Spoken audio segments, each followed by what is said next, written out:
ओम गण श्री महागणेशाय नमः। राधे राधे दोस्तों, कैसे हैं आप सब। दोस्तों, पितृपक्ष चल रहे हैं। पितृपक्ष में पितरों की आत्मा की संतुष्टि के लिए श्राद्ध और तर्पण किया जाता है, जिससे पितर खुश होकर अपनी संतान को आशीर्वाद देते हैं। हिंदू धर्म में मृत्यु के बाद मृत व्यक्ति का श्राद्ध करना बहुत जरूरी माना जाता है। माना जाता है कि यदि श्राद्ध न किया जाए तो मरने वाले व्यक्ति की आत्मा को मुक्ति नहीं मिलती। पितृपक्ष में पूर्वजों की आत्मा की शांति के लिए दान पुण्य, श्राद्ध, तर्पण, पूजा पाठ किए जाते हैं, ताकि हम पर पूर्वजों की कृपा बनी रहे। पितरों को प्रसन्न करने के लिए सबसे जरूरी चीज है श्रद्धा। बिना श्रद्धा के दिया हुआ श्राद्ध पितरों को प्राप्त नहीं होता, उनकी आत्मा को संतुष्टि नहीं मिलती और ना ही उनका आशीर्वाद संतान को प्राप्त होता है। श्रद्धा से पितरों को कुछ अर्पित करना ही श्राद्ध कहलाता है। जिनके पितृ प्रसन्न नहीं होते उन्हें पितृदोष लगता है। उन्हें अनेक प्रकार की परेशानियां, हानियां उठानी पड़ती हैं। घर में कलह, अशांति रहती है। रोग पीड़ाएं पीछा नहीं छोड़ती। घर में आपसी मतभेद बने रहते हैं। कार्यों में अनेक प्रकार की बाधाएं उत्पन्न होती हैं। इसके साथ ही अकाल मृत्यु का भय बना रहता है। संकट, अनहोनियां, अमंगल की आशंका बनी रहती है। संतान की प्राप्ति में विलंब होता है। घर में धन का अभाव भी रहता है। साथ ही अनेक प्रकार के महादुखों का सामना करना पड़ता है। दोस्तों, पितृपक्ष पितरों को प्रसन्न करने के बहुत ही खास दिन होते हैं। इन दिनों में आप एक छोटा सा उपाय करके भी पितरों को प्रसन्न कर सकते हैं और पितृदोष से मुक्ति पा सकते हैं। आज की इस वीडियो में हम आपको शास्त्रों में बताया गया वही छोटा सा उपाय बताने जा रहे हैं। इस उपाय को करने से निश्चय ही आपको पितृदोष से मुक्ति मिल जाएगी। साथ ही आपके कितने भी बड़े शत्रु हों वह भी सब शांत हो जाएंगे। यह उपाय न केवल आपको पितृदोष और शत्रुओं से छुटकारा दिलाएगा, साथ ही शनि दोष और कालसर्प दोष से भी राहत मिलेगी और सभी प्रकार के संकट दूर हो जाएंगे। पितृदोष पितृ आशीर्वाद में बदल जाएगा। दोस्तों, इस उपाय को सही प्रकार से करने के लिए आप हमारे इस वीडियो को एंड तक अवश्य ही देखें। अगर आपने हमारे चैनल को अभी तक सब्सक्राइब नहीं किया है तो जल्दी से हमारे चैनल को सब्सक्राइब कर लें और बेल आइकन को हिट अवश्य ही करें, जिससे हमारी सभी नई वीडियोस की नोटिफिकेशन आपको फ्री में सबसे पहले मिल पाए। तो आइए दोस्तों, जानते हैं इस उपाय के बारे में। वैसे तो इस उपाय को आप पितृपक्ष में किसी भी दिन कर सकते हैं, लेकिन पितृपक्ष के शुक्रवार, शनिवार और अमावस्या के दिन इस उपाय को अवश्य ही करना चाहिए। उपाय करने के लिए स्नान करके स्वच्छ वस्त्र धारण करें। इसके बाद आप अपनी रसोई घर की सफाई करें। फिर आप स्वच्छ जल से आटा मढ़ें। आटा आपको बिना नमक मिर्च का मढ़ना है। बिल्कुल आपको प्लेन आटा मढ़ना है। आटा मढ़ने के बाद आप सबसे पहले रोटियां बनाएं। दोस्तों, हमेशा भोजन बनाते समय पहली रोटी गौ माता के लिए बनानी चाहिए। गौ माता के लिए रोटी बनाने के बाद ही आप परिवार के सभी सदस्यों के लिए रोटी बनाएं।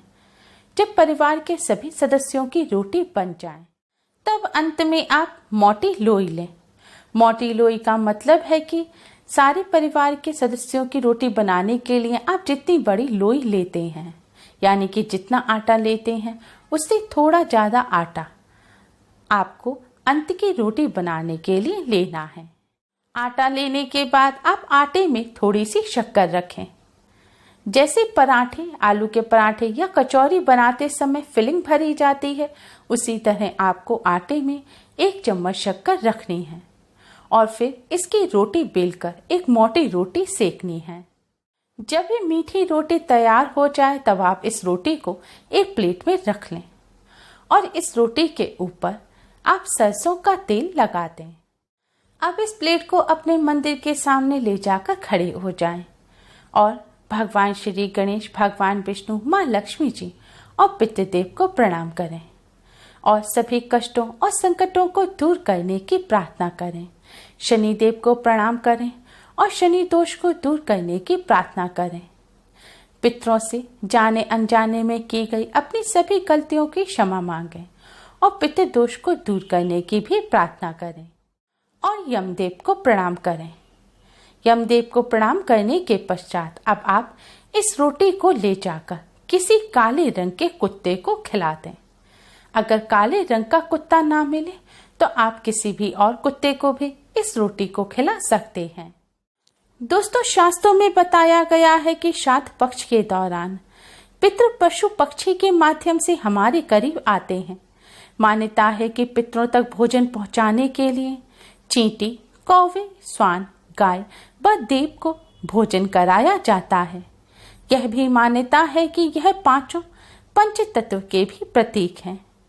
स्वान को जल तत्व का प्रतीक माना जाता है, चींटी को अग्नि तत्व का, कौवे को वायु तत्व का, गाय को पृथ्वी तत्व का और देवताओं को आकाश का प्रतीक माना जाता है। इसलिए पितरों का श्राद्ध करते समय हम पांचों को आहार देकर पंच तत्वों के प्रति आभार प्रकट करते हैं।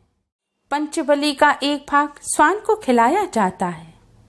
दोस्तों, स्वान को यमराज का पशु माना जाता है।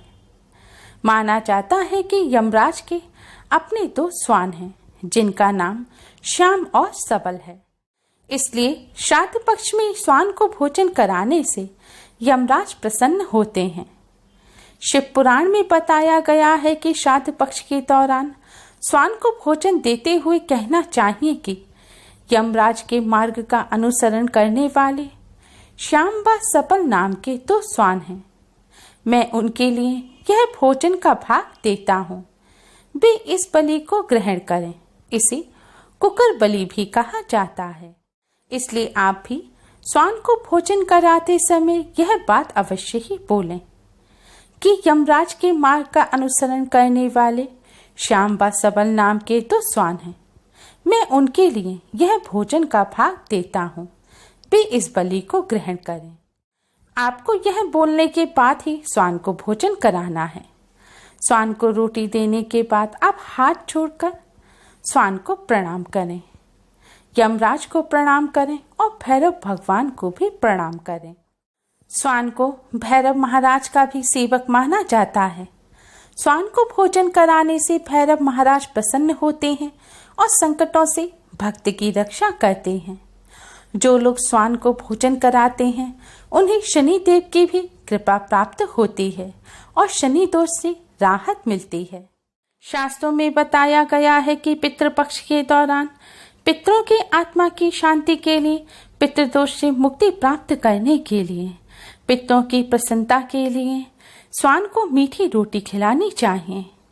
ऐसा करने से पितृदेव प्रसन्न होते हैं, पितरों का आशीर्वाद प्राप्त होता है और पितृदोष से मुक्ति मिलती है।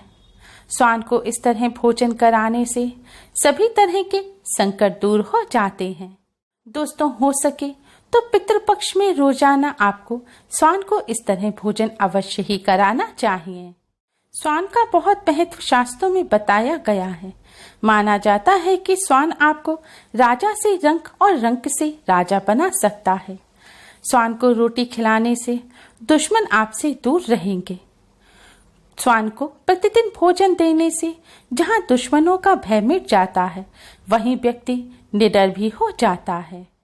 माना जाता है कि जो व्यक्ति अपने घर में स्वान को पालते हैं, यानी कि कुत्ते को पालते हैं, कुत्ता उस घर के रोगी सदस्य की बीमारी अपने ऊपर ले लेता है।